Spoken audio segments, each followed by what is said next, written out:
Hello दोस्तों, मैं हूं मदन राठौर। आज की क्लास में हम उत्तर प्रदेश विशेष से संबंधित महत्वपूर्ण प्रश्नों पर बात करेंगे। यह क्लास दूसरी क्लास है उत्तर प्रदेश विशेष से संबंधित। बात करते हैं। पहला प्रश्न है कि बुंदेलखंड आर्थिक क्षेत्र में जनपदों की संख्या कितनी है। आपको बता दें कि जो बुंदेलखंड आर्थिक क्षेत्र है इसमें कुल 7 जनपद हैं। जो जनपद है इनके नाम याद रखने हैं: चित्रकूट, बांदा, महोबा, हमीरपुर, जालौन, झांसी, ललितपुर। यह 7 जिले हैं जो बुंदेलखंड आर्थिक क्षेत्र में शामिल हैं। आपको बता देते हैं कि जो यूपी का ये मैप है, तो यूपी के मैप में जो ये इसका दक्षिण का क्षेत्र है, तो यह क्षेत्र बुंदेलखंड क्षेत्र के अंतर्गत आता है, जिसमें उत्तर प्रदेश के 7 जिले शामिल हैं। जो ये नाम दिए हैं सभी नाम याद रखने हैं। तो हमारा सही उत्तर हो जाएगा ऑप्शन सी। अगला प्रश्न है कि उत्तर प्रदेश का कौन क्षेत्र आद्य कल्प की प्राचीनतम शैलों से निर्मित है। आपको बता दें कि जो बुंदेलखंड क्षेत्र है यह आद्य कल्प की प्राचीन शैल से निर्मित है। आपको बता दें कि जो बुंदेलखंड क्षेत्र है यह मध्य भारत का एक प्राचीन क्षेत्र है। साथ ही जो इसका विस्तार है उत्तर प्रदेश के साथ साथ मध्य प्रदेश में भी है। और इसका जो प्राचीन नाम है इसको जेजाग भुक्ति के नाम से भी जानते हैं। जैसा कि हमने बताया कि जो यूपी का दक्षिणी क्षेत्र है यह वाला, तो इसमें जो यूपी का दक्षिणी क्षेत्र है इसके साथ साथ जो मध्य प्रदेश का उत्तरी क्षेत्र है यह भी इस बुंदेलखंड क्षेत्र में शामिल है। ध्यान रखिएगा। इस प्रश्न का उत्तर हो जाएगा हमारा बुंदेलखंड। अगला प्रश्न है कि निम्नलिखित में से कौन एक सही सुमेलित नहीं है। देख लेते हैं कि लखीमपुर खीरी अधिकतम भौगोलिक क्षेत्रफल। आपको पता भी होगा, लास्ट में बताया भी था कि जो लखीमपुर खीरी है यह उत्तर प्रदेश का क्षेत्रफल के आधार पर सबसे बड़ा जिला है, तो यह हमारा सही हो जाएगा। जो सोनभद्र है यहाँ अधिकतम वन आच्छादित क्षेत्रफल है, तो यह भी सही हो जाएगा हमारा। सीतापुर यहाँ पर सर्वाधिक अनुसूचित जाति जनसंख्या वाला जिला है, तो जनसंख्या के आधार पर जो सबसे ज्यादा अनुसूचित जाति हैं वो सीतापुर में भी हैं, तो ये भी सही हो जाएगा। संत रविदास नगर न्यूनतम वन आच्छादित क्षेत्र, ये भी सही है। तो जो हमारा यह प्रश्न है इसके चारों ये विकल्प जो है सही हैं, तो इसमें कोई गलत नहीं होगा। ध्यान रखिएगा, ये सी गलत दिया हुआ है। अगला प्रश्न है कि उत्तर प्रदेश के किस शहर को पूर्व का ग्रास के नाम से जाना जाता है। तो आपको बता दें कि जो यूपी का कन्नौज जिला है इसको पूर्व का ग्रास के नाम से जाना जाता है, तो हमारा सही उत्तर हो जाएगा ऑप्शन डी। ध्यान रखिएगा कि कन्नौज को ही पूर्व का ग्रास कहते हैं। अगला प्रश्न है कि उत्तर प्रदेश का निम्नलिखित में से कौन सा जिला बुंदेलखंड क्षेत्र का हिस्सा है। आपको बता दें हमने अभी बात की थी कि जो बुंदेलखंड क्षेत्र है इसमें यूपी के 7 जिले शामिल हैं, जिसमें चित्रकूट, बांदा, महोबा, हमीरपुर, जालौन, झांसी और ललितपुर शामिल हैं। तो आप देख पा रहे हैं जो महोबा है ये बुंदेलखंड क्षेत्र का हिस्सा है, तो हमारा सही उत्तर हो जाएगा ऑप्शन सी, महोबा। अगला प्रश्न है कि सूची 1 को सूची 2 से सुमेलित कीजिए और सूचियों के नीचे दिए गए कोड का प्रयोग कर सही उत्तर चुनिए। तो आप देख पा रहे हैं एक सूची में दिया गया हिमालय की चोटी और दूसरी सूची में दिया गया है राज्य, मतलब कौन सी चोटी हिमालय की किस राज्य में स्थित है ये मिलान करना है। तो जो नंगा पर्वत चोटी है यह जम्मू कश्मीर में स्थित है और जो नंदा देवी है यह उत्तराखंड में स्थित है। जो उत्तराखंड का कुमाऊं हिमालय क्षेत्र है वहां पर नंदा देवी स्थित है और जो कंचनजंगा है यह सिक्किम में स्थित है।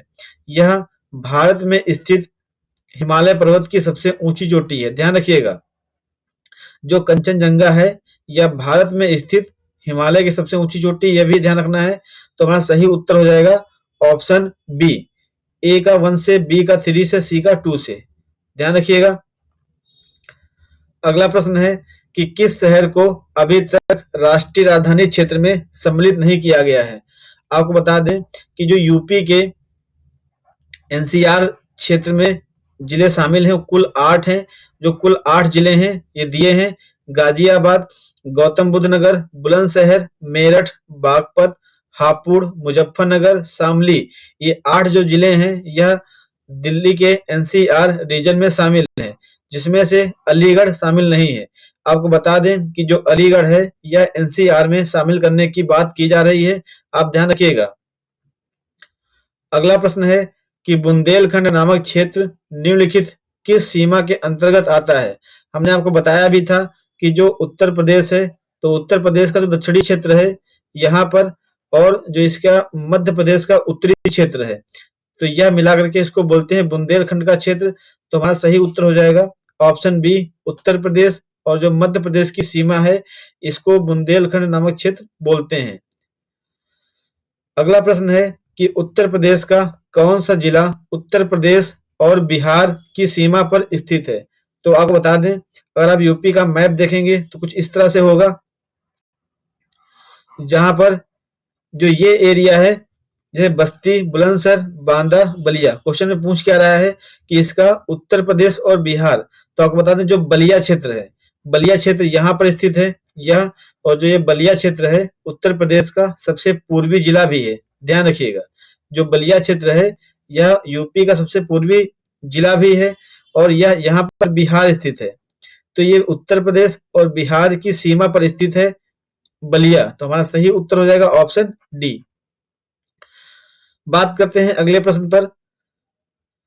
निम्नलिखित में से कौन सा देश उत्तर प्रदेश राज्य के साथ एक अंतरराष्ट्रीय सीमा साझा करता है।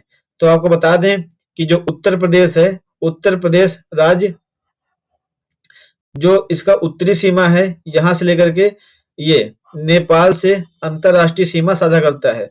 आपको बता दें कि जो यूपी के 7 जिले हैं, यूपी के 7 जिले जिनमें से पीलीभीत, लखीमपुर खीरी, बहराइच, श्रावस्ती, बलरामपुर, सिद्धार्थनगर, महाराजगंज, ये जो 7 जिले यूपी के हैं वो नेपाल से अंतरराष्ट्रीय सीमा साझा करते हैं। तो हमारा सही उत्तर हो जाएगा ऑप्शन बी, नेपाल।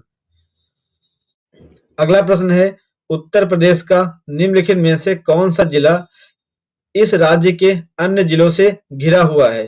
तो आपको बता दें कि जो इसको भी मैप से समझते हैं। अगर यूपी का मैप आप देखेंगे तो जो यूपी का मैप है तो यहाँ पर सहारनपुर है और इधर देवरिया है, जो ललितपुर है यहाँ पर है। तो लेकिन जो हरदोई है, हरदोई लखनऊ के पास, तो जो हरदोई है ये उत्तर प्रदेश के मध्य क्षेत्र में स्थित है। बाकी जो सहारनपुर हो गया, देवरिया हो गया और ललितपुर, तो ये जो जिले हैं किसी ना किसी राज्य से अपनी सीमा साझा करते हैं, लेकिन जो हरदोई है किसी भी राज्य की सीमा से नहीं लगा हुआ है। तो हमें वही देखना है, जो हरदोई है यह किसी राज्य या देश के साथ सीमा साझा नहीं करता है। तो सही उत्तर हो जाएगा हमारा ऑप्शन सी, हरदोई। अगला प्रश्न है उत्तर प्रदेश के निम्न में से कौन से जिले की सीमा मध्य प्रदेश के साथ साझा नहीं करती है। हमने आपको बताया भी है कि जो उत्तर प्रदेश का दक्षिणी क्षेत्र है यह वाला, तो जो यहाँ के जिले होंगे वो मध्य प्रदेश के साथ सीमा साझा करते हैं। आपको बता दें कि जो यूपी के कुल 13 जिले, सॉरी जो 11 जिले हैं यूपी के, वो मध्य प्रदेश से सीमा साझा करते हैं, जिसमें से शामिल है प्रयागराज, मिर्जापुर, आगरा, इटावा, झांसी, ललितपुर, बांदा, चित्रकूट, सोनभद्र, जालौन।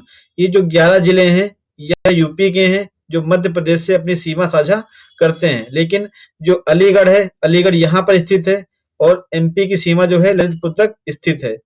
तो जो अलीगढ़ है वो एमपी से सीमा साझा नहीं करता है, ध्यान रखिएगा। इलाहाबाद, मिर्जापुर, इटावा, यह सभी जो हैं, इटावा यहाँ पड़ता है और आगरा भी यहाँ पड़ता है। तो ये जो इटावा है इससे सीमा साझा करता है, आगरा भी सीमा साझा करता है, ध्यान रखिएगा।